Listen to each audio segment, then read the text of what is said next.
Hello viewers, আসসালামু আলাইকুম। বাংলা বিস্তার থেকে স্বাগতম। আশা করি ভালো আছেন। তো গতকালকে আপনার জানেন যে নিউ ইয়র্ক সেশনে সাডেনলি গোল্ডে বা অন্যান্য ডলার রিলেটেড কারেন্সিতে হঠাৎ স্পাইক আসে। তো আসলে গতকালকে তেমন কোনো রেগুলার ইভেন্ট ছিল না ইকোনমিক্যাল ক্যালেন্ডারে। তো এইভাবে সাডেন স্পাইক আসার কারণে অনেকেরই অনেক লস হয়ে যায়, আবার অনেকে যাদের হচ্ছে পক্ষে পজিশন ছিল তারা মানে ভালো পরিমাণে প্রফিট পেয়ে যায় আর কি। এটা খুবই ভালো, তবে অনেকেরই লস হয়েছে এবং অনেকে বুঝতে পারে না আসলে কেন এটা উঠলো। তো এটা উঠার অন্যতম কারণ হচ্ছে ইউএস গভর্নমেন্ট ঘোষণা করেছে যে তারা বন্ড বাইব্যাক করবে অথবা তারা বন্ড কিনবে আর কি।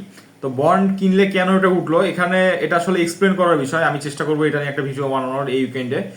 তো সংক্ষেপে যদি বলি যে বন্ড যখন গভর্নমেন্ট কিনতে চায় তখন ইনভেস্টরদের কাছে হচ্ছে লিকুইড মানি চলে আসে। তারা সরকার হচ্ছে ডলার দিয়ে তারা বন্ড কিনে, অর্থাৎ মার্কেটে ডলারের সাপ্লাই বেড়ে যায়। তো সাপ্লাই বেড়ে যাওয়ার কারণে ডলার স্বাভাবিকভাবে দুর্বল হয়ে গেছে এবং ডলার দুর্বল হওয়ার কারণে কিন্তু আপনার গোল্ড, তারপরে আপনার হচ্ছে ক্রিপ্টো, স্টক মার্কেট কিন্তু রাইজ করা শুরু করে।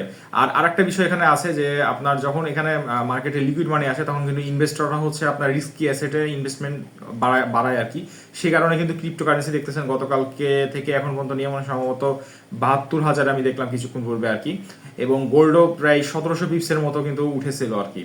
তো এখন গোল্ডের ক্ষেত্রে কি হতে পারে, গোল্ডের ক্ষেত্রে গভর্নমেন্ট মানে শুধুমাত্র যে গোল্ড এই বন্ড বাইব্যাকের উপরে নির্ভরশীল তা না, কিন্তু এই নিউজের ইম্প্যাক্টের ক্ষেত্রে বলতেছি আর কি। এই নিউজের ইম্প্যাক্টের ক্ষেত্রে গভর্নমেন্ট যতক্ষণ পর্যন্ত কিনা আপনার হচ্ছে বন্ড কিনা শুরু করবে এবং কিনতে থাকবে, এই সেশন পর্যন্ত গোল্ড মানে বন্ডের দিক দিয়ে আর কি, বন্ডের দিক দিয়ে হচ্ছে গোল্ড পজিটিভ একটা মোমেন্টাম পাবে।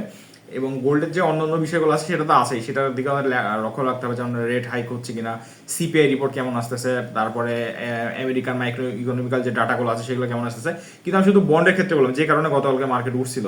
তো এটা হচ্ছে বিষয় আর কি।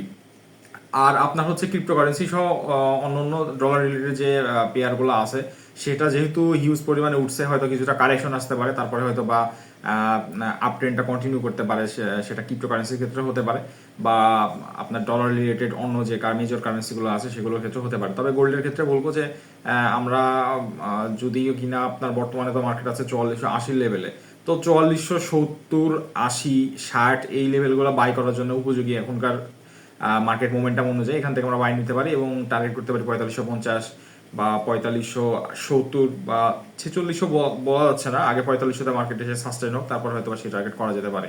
আবার যদি মার্কেট ব্রেক করে নিচে চলে আসে 4450 এর নিচে, যদিও মার্কেট 4300 না আসা পর্যন্ত আবার বিয়ারিশ বলা যাচ্ছে না, তবে 4400 এখন মার্কেট যত নামবে আসলে আপনার তত ডিপ থেকে বাই করার একটা অপরচুনিটি বলা যায় আর কি, যতক্ষণ পর্যন্ত না মার্কেট নতুন কোনো বিয়ারিশ মোমেন্টাম তৈরি করে।